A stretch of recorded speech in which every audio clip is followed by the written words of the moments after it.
હે guys, welcome to my channel. તો અત્યારે વાગ્યા છે 5 અને આજે કંઈક અલગ ખાવાનો વિચાર હતો, એટલે એક રીલ મેં જોઈ હતી, એમાં સિંગ ભજીયા અને મગદાળનું શાક બનાવતા હતા. તો આજે આપણે એ ટ્રાય કરશું ઘરે, કેવું બને જોઈએ. સૌથી પહેલાં તો આપણે એક ડીશમાં સિંગ ભજીયા કાઢી લઈએ અને વાટકામાં મગદાળ કાઢી લઈએ. 3 અલગ અલગ કંપનીના સિંગ ભજીયા મગાવ્યા, કેટલો ડિફરન્ટ પડે જુઓ. આ ગોપાલના છે ને, યા પીળા છે, પછી એક બાલાજીના છે અને એક અલગ કંપનીના છે. પછી આ છે બાલાજીની મગદાળ, ડુંગળી, ટમેટા અને ચવાણુંનો ભૂકો ગ્રેવી માટે. હવે આપણે ફટાફટ પહેલાં ડુંગળીનું પેસ્ટ તૈયાર કરી નાખીએ.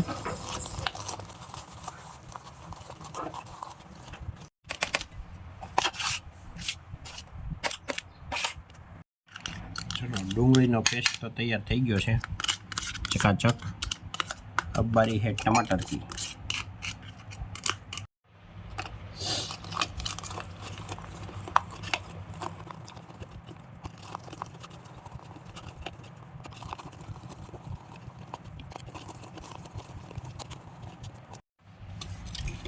टमाटरનો પેસ્ટ તો તૈયાર થઈ ગયો.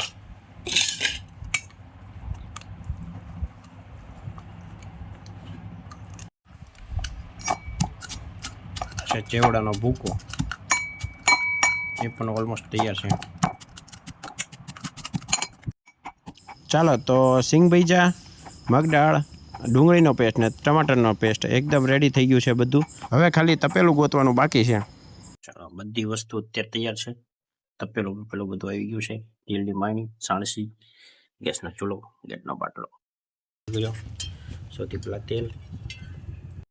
જેટલા પણ માણસની રસોઈ બનાવવાની હોય એ મુજબ તેલ લઈ લેવાનું. સૌથી પહેલાં આપણે તેલમાં રાઈ નાખશું.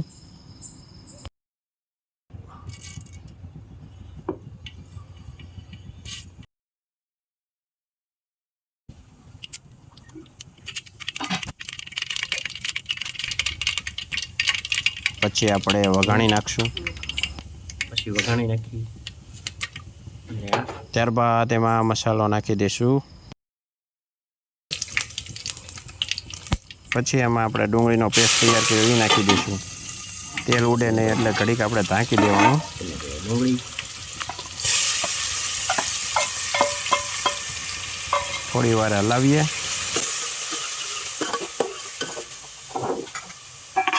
હવે નાખશું આપણે મીઠું. અમારી પાસે છે રોક સોલ્ટ, જે ગુલાબી કલરનું આવે એ. એની પછી વારો છે હળદરનો.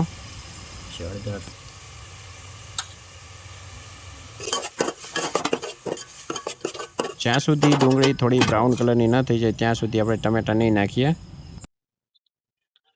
સિંગ ભજીયાના શાક સાથે આપણે ખીચડીનું આંધણ મૂકી દીધું છે. ખીચડી ખાશું સાથે સાથે દેશી ચૂલે.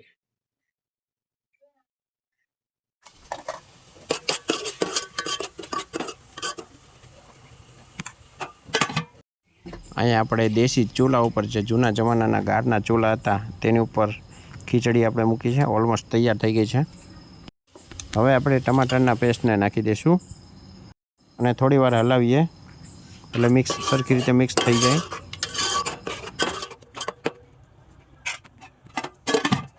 આપણે ગેસને સાવ ધીમો રાખ્યો છે. મીડિયમ ફ્લેમ ઉપર આપણે એને ચડવા દઈશું. હવે બાકી જે રહેતું હોય એ આપણે નાખી દઈએ અને એમાં આપણે મરચું બાકી હતું એટલે મરચું પહેલાં નાખી દઈએ.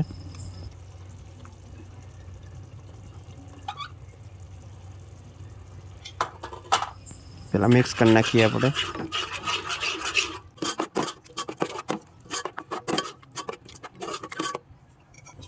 હવે આપણે જે ચવાણુંનો ભૂકો કર્યો હતો એ ભૂકાને હવે નાખી દઈએ. એને પણ સરખી રીતે મિક્સ કરી દેવી.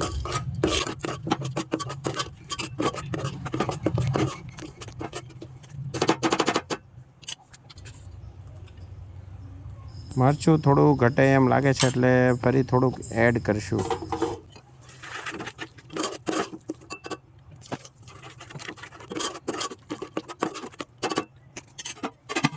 હવે આપણે જેનું શાક બનાવવાનું છે એ મેઇન વસ્તુ નાખશું, સિંગ ભજીયા.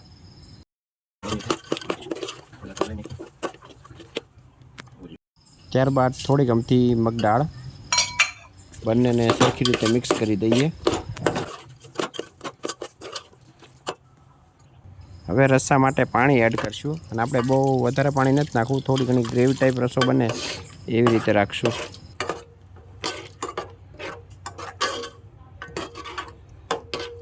હજી મરચું સહેજ ઘટતું હોય એવું લાગે છે એટલે 1 ચમચી ફરી એડ કરશું.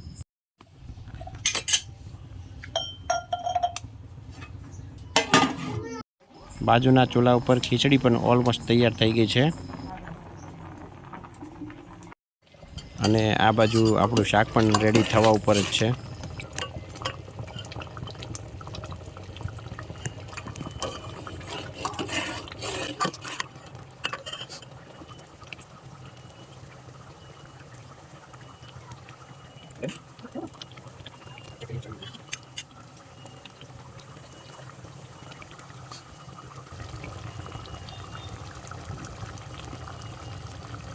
હવે આપણું શાક એકદમ તૈયાર છે એટલે લાસ્ટમાં આપણે કોથમરી એડ કરી નાખીએ.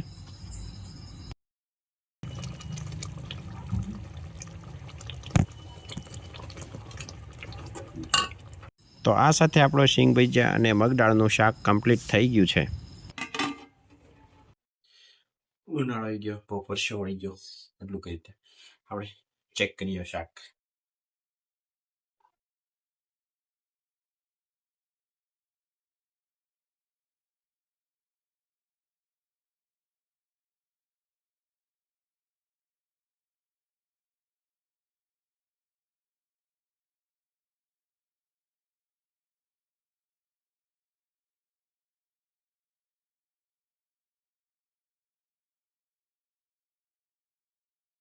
એકદમ મસ્ત બન્યું. સાચું બન્યું. વિડીયોમાં કેવા ખતર નહીં પણ એકદમ મસ્ત બન્યું. તમે ઘરે ટ્રાય કરજો, એકદમ મસ્ત. ખાવાનું બહુ મજા આવે. પછી રોટલો ખાલી તૈયાર થાય એટલે આપણે ખાઈ લેવું છે. અત્યારે વાળું કરી નાખીએ અને આપણે ખીચડી સાથે ખીચડી છે, પછી છાશ, શાક. રોટલાની વાર છે, રોટલો બની જાય એટલે આપણે જમી લઈએ. ચાલો, શાક તો તૈયાર થઈ ગયું છે અને આપણે રોટલો પણ તૈયાર થઈ ગયો છે. હવે આપણે જમી લઈએ.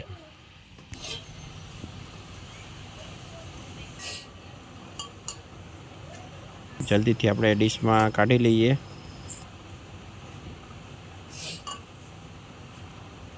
જોવામાં તો મસ્ત દેખાય છે.